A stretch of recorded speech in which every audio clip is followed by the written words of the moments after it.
Hello అండి, ఎలా ఉన్నారు? అందరూ బాగున్నారా? వెల్కమ్ టు అవర్ ఛానల్ అమ్మ ఇంటి వంట. ముందుగా ఎవరైనా కొత్త వాళ్ళు మన ఛానల్ చూస్తున్నట్లయితే సబ్స్క్రైబ్ చేసుకోండి.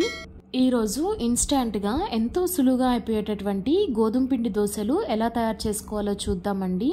ఈ దోశల్ని ఎప్పుడు కావాలంటే అప్పుడు ఇన్స్టాంట్గా వేసుకోవచ్చండి. గోధుమ పిండితో చేసుకుంటున్నాం కాబట్టి హెల్తీ కూడా. ఇప్పుడు తయారీ విధానం చూసేద్దామండి. ముందుగా స్టవ్ మీద బాండి పెట్టుకొని 1 టేబుల్ స్పూన్ దాకా ఆయిల్ని యాడ్ చేసుకోండి. ఇందులోకి ఆవాలు, జీలకర్ర, పచ్చెనపప్పు అలాగే ఒక రెమ్మ దాకా కరివేపాకు వేసుకొని వీటిని కొంచెం వేపుకోండి. ఇవి కొంచెం వేగిన తర్వాత ఇందులోకి సన్నగా తరిగినటువంటి ఉల్లిపాయ తరుగు అలాగే సన్నగా తరిగినటువంటి టమాటా, పచ్చిమిర్చి తరుగుని యాడ్ చేసుకోండి.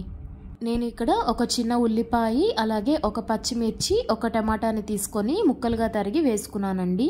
మనం తీసుకున్నటువంటి టమాటా, ఉల్లిపాయ అలాగే పచ్చిమిర్చి కొంచెం వేగిన తర్వాత ఇందులోకి కొంచెం పసుపుని వేసుకొని మొత్తం కలిసేటట్లుగా కలుపుకోండి. ఇవి కొంచెం మగ్గితే సరిపోతుందండి. కొంచెం మగ్గిన తర్వాత స్టవ్ ఆఫ్ చేసుకొని వీటిని పక్కన పెట్టుకోండి.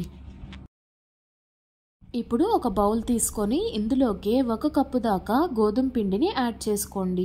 గోధుమ పిండి వేసుకొని ఇందులోకి 1/2 స్పూన్ ఉప్పు అలాగే చిటికెడు వంట సోడాని వేసుకొని ఒకసారి కలిసేటట్లుగా కలుపుకోండి. 1 కప్పు గోధుమ పిండికి దాదాపుగా 6 నుంచి 7 దోశలు వస్తాయండి. మొత్తం ఒకసారి కలిసేటట్లుగా కలుపుకున్న తర్వాత ఇందులోకి కొంచెం కొంచెంగా వాటర్ని యాడ్ చేసుకుంటూ పిండిని కలుపుకోండి.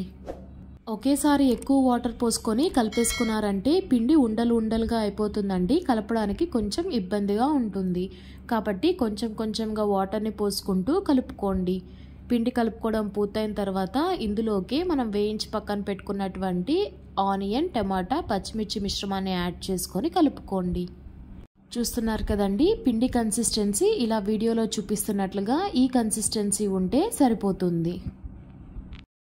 ఇలా తయారైనటువంటి ఈ పిండితో చకచక దోశల్ని వేసేసుకోవచ్చు. దోశల్ని వేయడానికి స్టవ్ మీద దోశ ప్యాన్ పెట్టుకొని కొంచెం వాటర్ చల్లుకొని ఇప్పుడు ఈ దోశ ప్యాన్ మీద దోశ పిండిని వేసుకోండి. పిండి వేసుకొని పిండిని దోశలాగా స్ప్రెడ్ చేసుకోండి.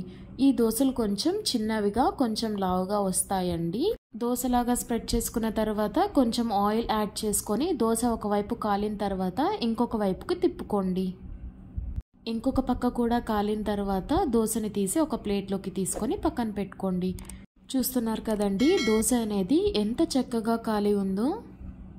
ఇదే విధంగా దోశ ప్యాన్ మీద కొంచెం వాటర్ చల్లుకొని పిండి యాడ్ చేసుకొని మీకు అవసరమైతే 2 గంటల దాకా పిండిని యాడ్ చేసుకొని దోశలాగా స్ప్రెడ్ చేసుకోండి.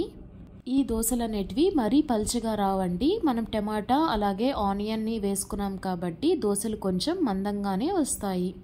అంతే అండి, చూస్తున్నారు కదా, ఇన్స్టాంట్గా గోధుమ పిండి దోశలు తయారైపోయాయి. ఈసారి మీరు కూడా ఇలా ట్రై చేసి ఎలా వచ్చిందో మీ కమెంట్స్ని నాతో షేర్ చేసుకోండి. ఈ వీడియో నచ్చితే లైక్ చేయండి.